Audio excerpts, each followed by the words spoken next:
안녕하세요. 오늘은 법의학 마지막 수업입니다. 오늘은 수업 지금까지 배웠던 거를 정리하면서 기말고사에 뭐 나올지 정리하고 수업을 간략하게 마치겠습니다. 한 학기 동안 법의학 수업을 열심히 들어줘서 감사하고 앞으로 더욱더 법의학에 많은 관심을 가져주셨으면 좋겠습니다. 기말고사에는 10문제를 서술형으로 냈고요.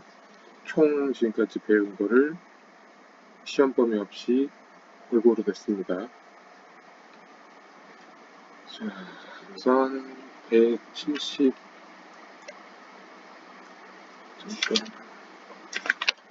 우선 이쪽이 174페이지 보겠습니다.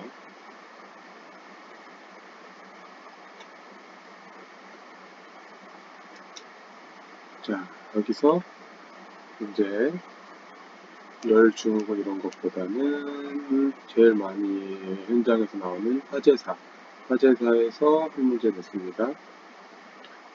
자, 우리가 수업 시간에 화재로 인해 죽는 경우 불에 타서 죽을 수도 있지만 불에 타서 죽는 것보다 질식에 의해서 죽는 게 더 많기도 했고, 그리고 화재로 인해서 사람이 타서 죽으면 어떤 모습으로 죽는지 말씀드렸었고, 그리고 화재로 인해서 죽었는지 아니면 정말 누가 죽인 다음에 증거를 은폐하기 위해서 화재로 꾸민 건지를 알기 위해서 부검시 반드시 봐야 하는, 아니면 또 검시할 때 반드시 봐야 하는 부분이라고 해야 되나? 부분, 소견 같은 거 말씀드렸어요. 그거에 대해서 잘 인지하고 계셨으면 좋겠습니다. 그 다음에는 저번 시간에 했던 독극물.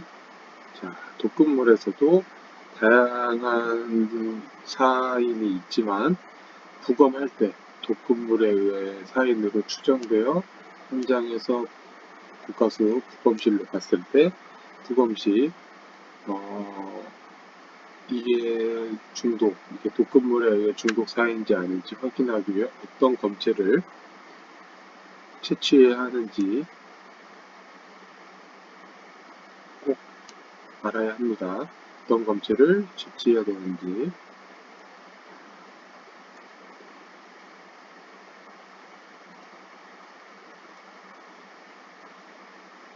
여기 중요합니다.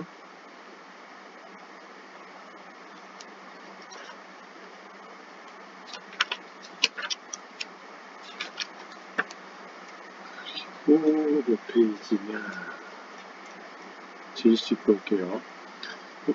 현장에서 가장 많이 나오는 사인이 질식사에서도 목매임사가 가장 많이 나온다고 했죠. 요 그림 항상 내가 중요하게 보라고 했고, 경부압박 질식사에서 이 종류 항상 중요하다고 얘기했었고요.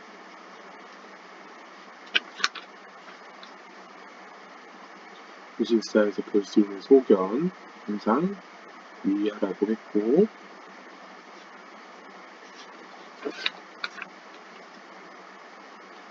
자, 그 다음에 내가 가장 많이 보는 게 의사죠. 끈으로 목을 매서 사망, 이게 자살하시는 분이 제일 많아요. 그 중에서 끈의 모양, 끈의 매듭, 그 다음에 끈에 매달려서 사람이 들어갔을 때 그 사람의 어디에 지탱하고 있는지, 다리가 완전 떠 있는지, 아니면 어디에 의탁하고 있는지, 그리고 목 맸을 때 애가 개방이 되어 있는지, 이렇게 매듭이 폐쇄성인지, 정확히 뒤에 이렇게 달려 있는지, 아니면 옆으로 비스듬히 목을 매셨는지, 이 의사에도 다양한 종류가 있다고 했죠. 끈에 따라 종류가 다르고 신체에 따라 종류가 다르다고 했어요. 그래서 요거는 완전 의사죠. 몸이 어디에 기탁되지 않으면 완전 의사. 근데 변사자의 몸이 뭐 벽이라든지 땅이라든지 등이 뭐 나무 이런 데 기탁돼 있으면 불완전 의사. 그리고 전형적 의사. 정확히 목을 메고 이 뒷목 위로 정확히 일직선으로 올라가면 전형적 의사. 이 맨 끈이 우리 끈이라고 하고 뭐라고 삭상물이라고 했죠. 이 삭상물이 옆으로 비스듬하거나 뒤로 비스듬하거나 앞으로 비스듬하면 비전형적 의사. 그러면 얘는 완전 의사지. 얘라고 됩니다. 이분은 완전 의사지만 끈이 비스듬하게 묶여 있으니까 어떻게 비전형적 완전 의사. 이것도 끈이 앞으로 메어 있고 앞으로 메어 있으나 몸이 딴 데 기탁되어 있으니까 비전형적 불완전 의사. 이 종류에 대해서 혼돈되지 않고 잘 알고 있으셔야 됩니다.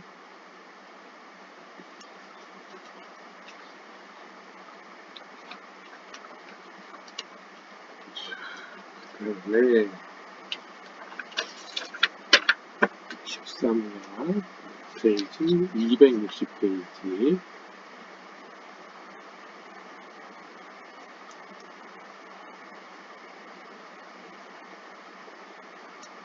대량재난과 법이야. 요즘 같은 대량재난이 많이 일어나죠. 세월호 참사, 제천의 피트니스 센터 화재로 인한 대참사, 이번에 대원 참사 등 우리 일상에서 언제든 대량 참사 재난이 일어날 수 있어요. 그래서 항상 설명했죠. 대량 재난이 있었을 때, 대량 재난이 가장 발생했을 때 제일 먼저 해야 할 거, 가장 중요한 거 얘기했습니다. 대량 재난에서 신원 확인이 제일 중요합니다. 신원 확인을 해야만 사망자의 정확하고 철저한 신원 확인과 유가족에 가능한 많은 정보를 제공하고 시대 인도하는 일, 대량 사상 처리에서 매우 중요한 일이라고 얘기했습니다.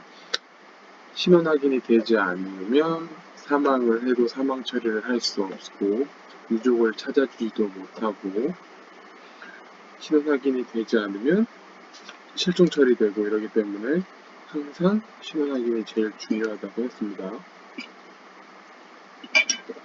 근데 예를 들어 대한민국은 지문을 대부분 찍고 있기 때문에 지문이 나온다면 만 17세 이상이고 주민등록증을 발급받은 대한민국 사람이라면 10지 지문 중에 한 손가락이라도 무사히 남아있다면 지문을 찍어서 신원 확인을 할 수 있지만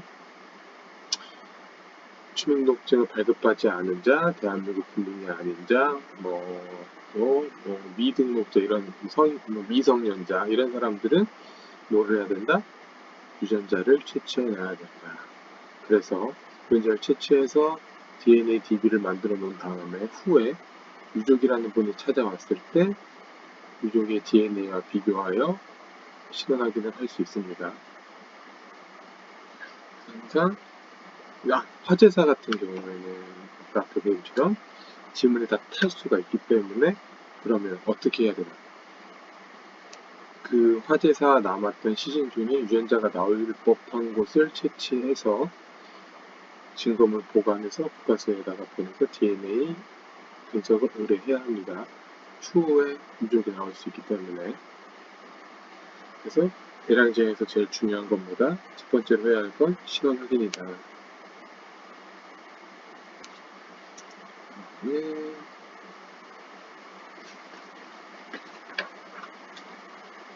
자, 신원 확인이 됐다.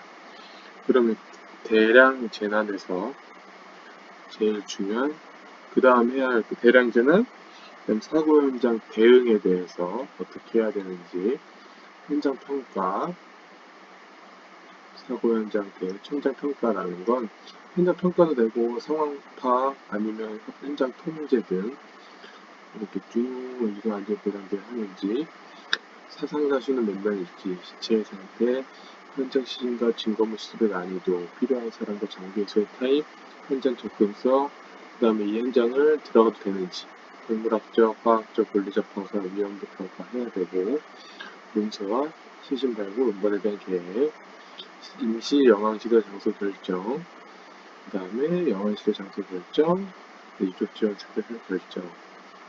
그러니까 이게 큰 대량 화재 같은 게 나서면 사람이 많이 돌아가시고 이제 불이 나고 안에 유독가스가 많을 거니까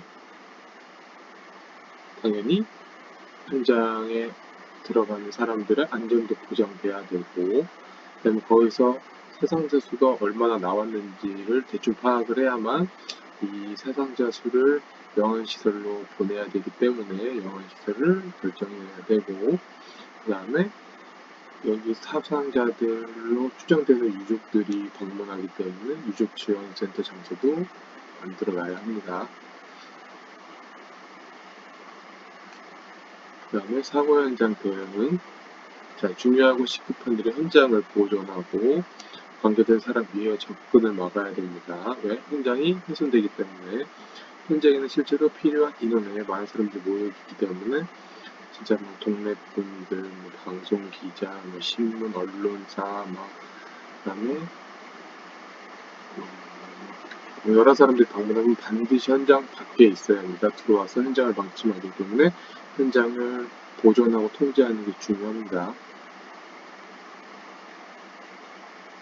현장에서 의사가 사망을 확인하는 것이 필수적 단계이며 인구과학 전문은 부상자를 구조하고 사망자를 확인하는 것이 첫 번째 임무이지만 우리나라에서 현실적으로 제약이 많기 때문에 사고 현장의 시신과 진동을 수습하는 것을 주로 경찰, 군은 아니고요. 경찰 담당하고 범죄 사건의 감식을 하는 것처럼 수행되어야 하며 시신이나 조각난 부분은 중복되지 않게 번호를 무조건 표시해야 됩니다. 많은 대량 재난 참사에는 엄청나게 많은 증거물 또는 유족의 유품들이 남아있기 때문에 너무 헷갈리기 때문에 번호를 매겨서 다른 사상자들의 유품이나 증거물과 섞이지 않게 항상 번호를 매겨서 증거물을 관리해야 합니다. 그래서 표시를 해놓고 사진을 찍고 또 신원확인의 중요한 단서가 될 옷, 유류품을 모으고 기록해야 하며 한 시신에서 나온 옷, 지갑, 반지, 치아, 보석 등과 같은 번호를 붙이고 같은 번호를 붙입니다. 첫 번째 시신이었으면 1-1, 1-2, 1-3 두 번째 시신은 2-1, 2-2, 2-3 이렇게 가장 많은 물건들이 흩어져 있는데 그 물건마다 번호표를 붙입니다. 자, 요것도 한번 잘 읽어보세요.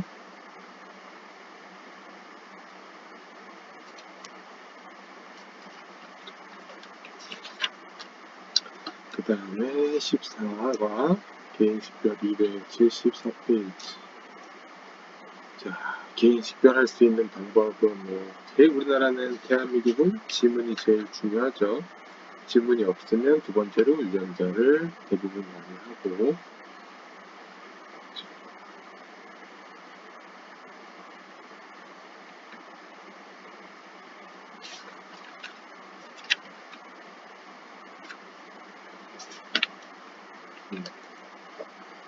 그래서 제가 이제 한번 지문의 특징은 만인부동, 그다음에 종생불면, 엄청나게 많은 만 명인 사람도 동일한 지문은 없다. 만인부동이라고 했어요. 그 다음에 종생불, 한번 태어나서 죽을 때까지 변하지 않는다. 예외로 손에 화상을 입었다, 아니면 손에 상처 같은 게 나서 지문이 훼손돼서 되거나 아니면 그냥 화상으로 인해 손상되거나 상처가 나서 거기에 상처가 아물면서 지문이 바뀌는 경우 이외에는 별일이 없을 경우는 죽을 때까지 지문이 변하지 않고 쌍둥이여도 지문은 같을 수 없다. 이게 지문의 특징 중요합니다.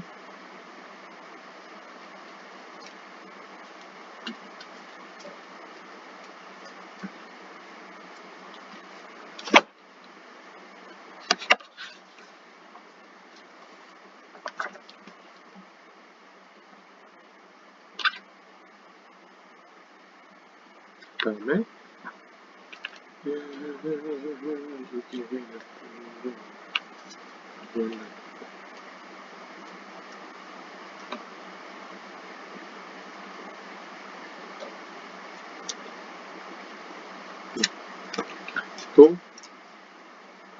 제가 얘기했죠. 앞에 대량 재난하고 연결되는 걸로 개인 식별이 중요하다고 분명히 얘기했는데, 그럼 어떻게 개인 식별을 할 것이냐, 개인 식별의 방법에 대해서 서술해 보세요. 시험 문제입니다. 의복, 당연히 소지품, 외부 모습 등을 이용한 식별. 남들은 모르지만 유족은 이 사람이 뭘 입고 나갔었는지, 주로 뭘 가지고 있는지, 어떤 소지품을 들고 있는지, 어떤 가방을 메고 있는지 부모님이나 뭐 자식들은 다 대충 알고 있기 때문에 그 변사자의 의복이나 소지품 외부 모습 등에 대해서 사진 촬영하고 기록을 해놔야 추후에 유족을 찾아주기 더 편합니다.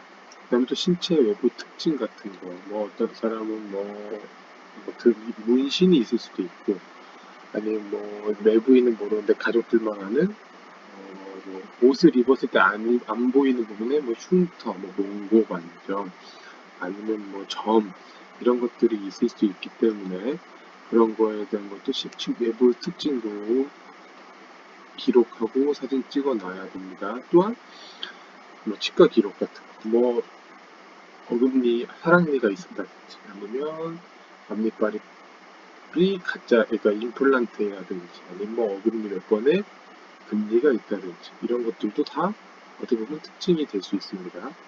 형태학적 특징으로는 식별도 중요합니다. 수습 자국 같은 것도 있을 수 있고, 흉터, 뭐 가족들은 알겠지. 수술을 했으면, 우리 아들이 어디가 아파서 내 맹장 수술을 했어.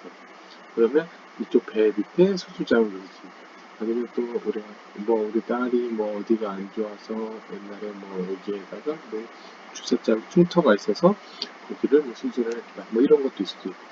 당연히 성별, 키도 당연히 중요하고, 침은 당연한 거고, 골격 검사, 치아 검사, 머리뼈 이용한 식별, 이런 것도 다 개인 식별할 수 있는 방법입니다.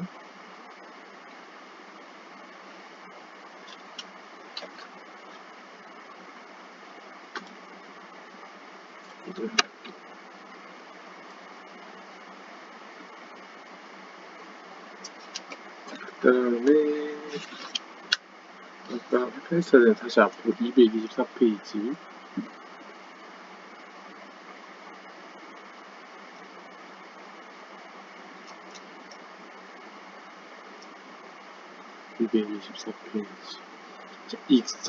익사도 질식사 중에 하나죠.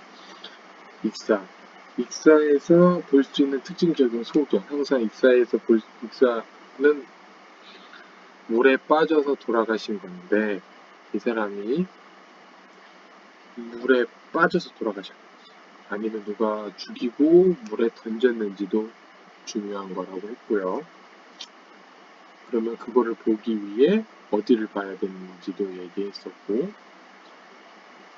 자, 아까 화재랑 똑같이 불이 나서 질식으로 죽었으면, 살아있을 때 불이 났을 때 숨을 쉬었기 때문에 그 매연과 뜨거운 화염이 이 기관지나 코로 들어가기 때문에 여기에 매가 그름 같은 게 기관지에 끼고 화상을 입은 흔적을 보면, 이 사람이 불이 났을 때 숨을 쉬고 있었구나. 그러면 불이 났을 때 살아있었구나 하는 것처럼, 익사도 사람이 살아있을 때 물에 들어가면 살기 위해서 발구동을 치고, 숨을 쉬기 때문에 숨을 쉬면서 뱃속에 물이 들어가고 폐에 물이 차고 그렇게 되는데, 돌아가셨어. 사람이 누굴 죽였어요. 죽은 상태에서 물에 들어가면 숨을 쉬지 않기 때문에 안에 폐까지 물이 막 차거나 그러지 않았어요. 오래되면 모를까. 진짜로 거의 잘 안 찹니다. 자, 익사에서 볼 수 있는 소견에 대해서 작성하세요. 익사의 특징적인 소견, 코와 입에 흰 거품이 나옵니다. 기도나 기관지에 점액성 거품, 지는 모래. 자, 물을 들이마신과 함께 지는 모래들 이것이 함께 맞을 수 있고, 그래서 이들이 호흡기 안쪽에서 관찰됩니다. 자, 그리고 호흡기는 사후 후에도, 죽은 다음에도 물과 접촉할 수 있으므로 흡입된 이물질의 양과 흡입 범위를 고려해 사전에 발생하였는지 여부를 판단해야 됩니다. 일반적으로 종말 이 모세 기간지 이후까지 유입된 이물질이어야만 의미가 있다. 또한 이물질 흡입은 부패가 진행하면서 광범위하게 진행할 수 있어 이것만을 근거로 생존의 물이 들어갔을 때 판단이 곤란하다.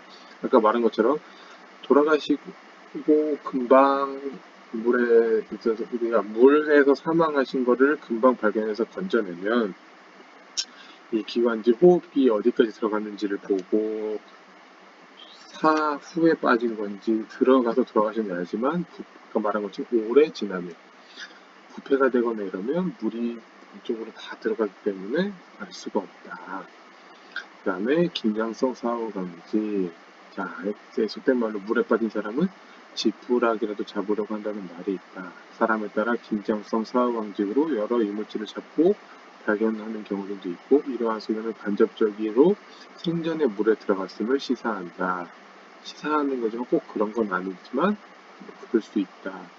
자, 익사폐, 폐.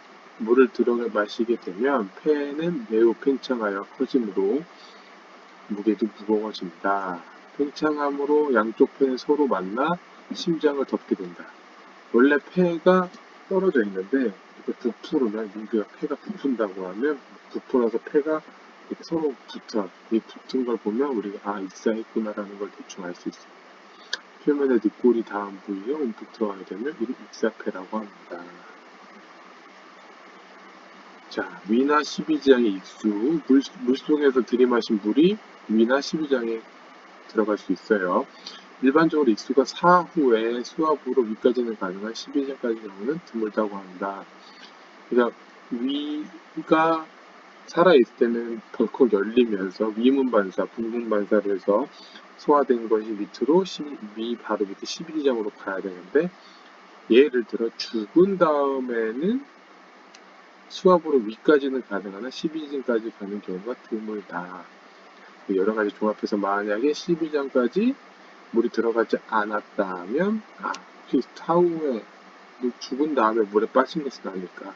이것뿐만 아니라 이런 걸 이게 다 여러 가지를 종합하여서 그 다음에 축두골 암석 부위의 속출혈. 자, 호흡 운동과 수압으로 중위관으로 물이 들어오고 암석 부분 압력이 가해지면 우울과 출혈이 생기는 것으로 생각된다. 이 출혈, 운동 실조, 평형 소실이 생기고 따라서 익사가 일어나는 원인으로도 생각되며 경우에 따라 수영 중에 익사하는 경우도 볼 수 있다. 고막은 터지지 않는 것이 일반적이다. 한편 심하지 않을 정도의 우열은 지식사나 신부용 등 사례에서도 관찰된다. 기타 이외에 호흡근의 출혈이나 나비뼈, 갯골 안에 익수가 관찰되는 등 우리가 이거 부비동이라고 하는데 저평골 쪽에 익수가 관찰되는 소견도 있습니다. 저평골이 어딘지 한번 찾아보세요. 이게 저평골.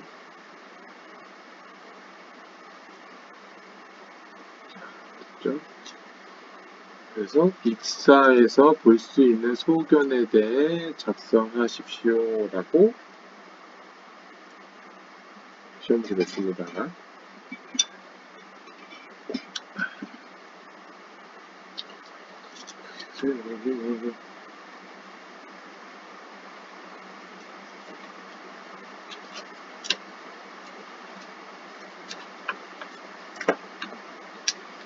자, 285페이지.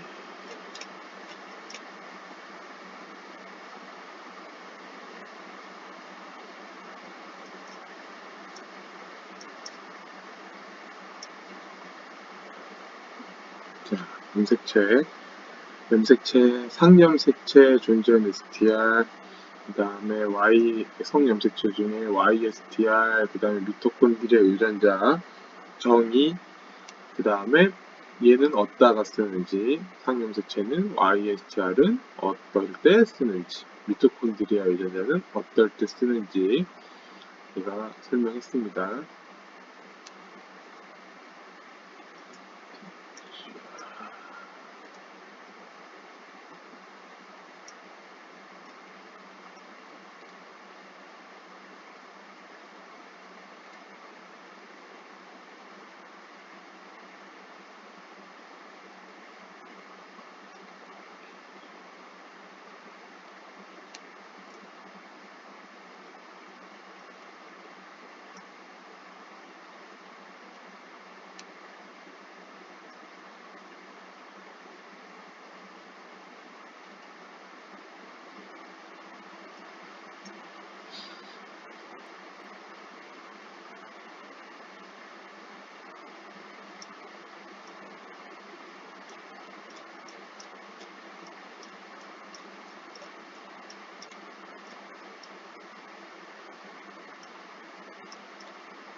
자, 성염색체 ASTR, YSTR, mtDNA 어떻게 쓰는지, 그리고 YSTR은 어떤 의미로 사용하는지,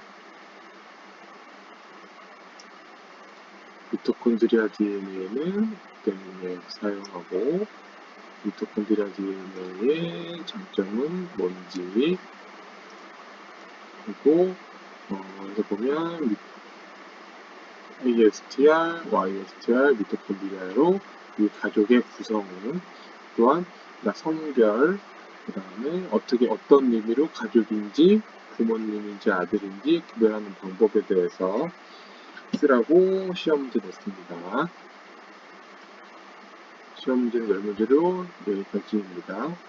그동안 더대학 강의를 들어주셔서 감사하고 모르는 거 있으면 연락하시기 바랍니다. 수고하셨습니다.